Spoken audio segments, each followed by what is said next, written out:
Hey, good morning, all. Welcome back to Raja's Puzzle Corner, your one stop shop for all your Rubiks related queries and answers. So, it's been quite some time since I was able to focus on this. I was busy with other work, but if you see that there are few of the promised uh, videos that I need to publish, these being the top ones.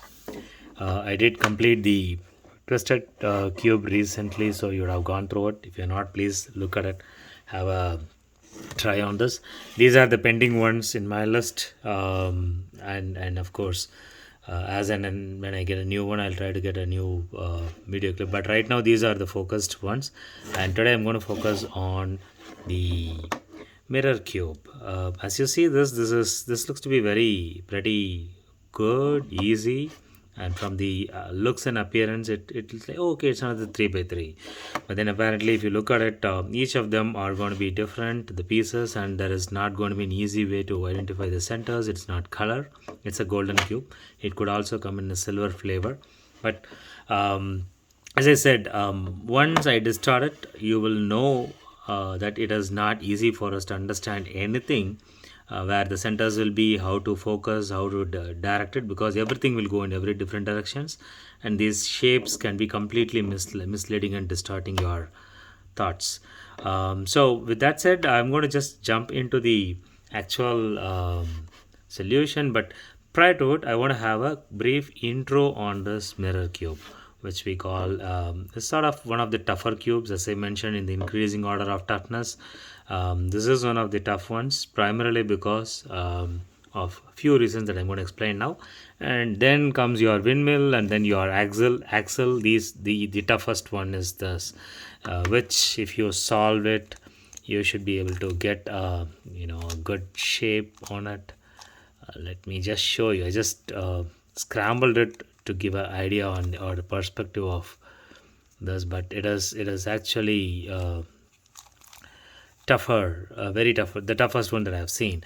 But apparently, I'm not going to touch these now, so I'm going to focus on this. So coming to this, it looks very easy. It's a 3 by 3. Why is it tough?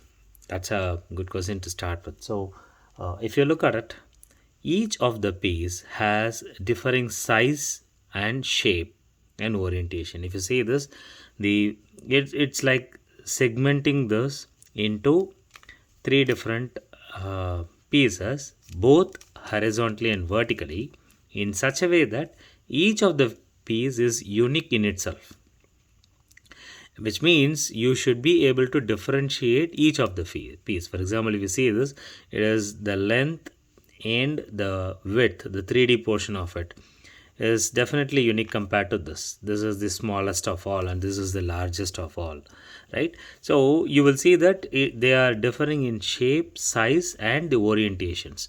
This is a smaller uh, x-axis, y-axis, z-axis. If you say this, the x is small, the y is also slightly bigger, and the z is big. So it has all the three dimensions to it. So obviously it is not going to be easy. But right now, when you look at it, it may appear to be okay. So what you need to do as a quick tip before I jump into this, distorting this and then solving this, what you need to do when you get a cube like this, which is the mirror cube, you need to understand where you want to start with and draw a parallel between a 3 by 3 to it in the form of colors. So how I do this is, I assume this is to be your yellow that you will solve, and there is no front that you can see, because if you see this, they are mirror of each other, so they are the same. If you look at it, this and this, they look like they are just pushed. It's a mirror, and everything looks to be almost the same, and it is very tough for you to differentiate the size of the pieces to understand which can be your orange, which can be your green, or anything of that sort. So rather, I would start with normally with a yellow on the top, and the yellow is the smallest width. If you see, this is x, this is y, and the height is z. I would say the z being the smallest, right?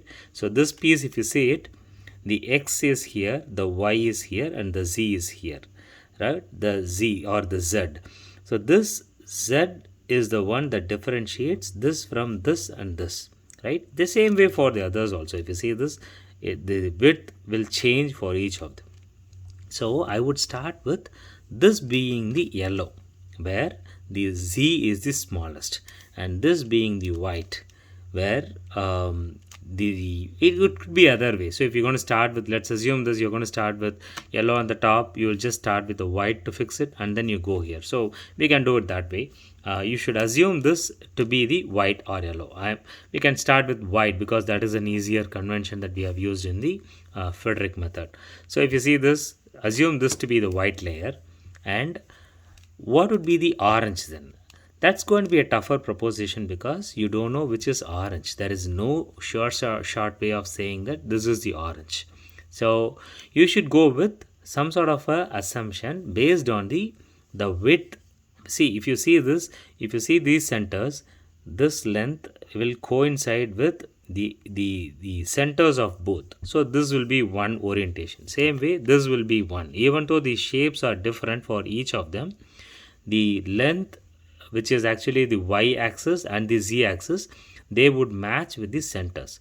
So you should try to identify this as your white cross, and then fix the centers with the white. Like what you do here, when you fix it, you will fix the center and the white with the white cross. That's exactly what you need to do here. So what I say now may look to be easy and simple, but when I distort it, you will know the difference. So I'm going to do that next in the next clip.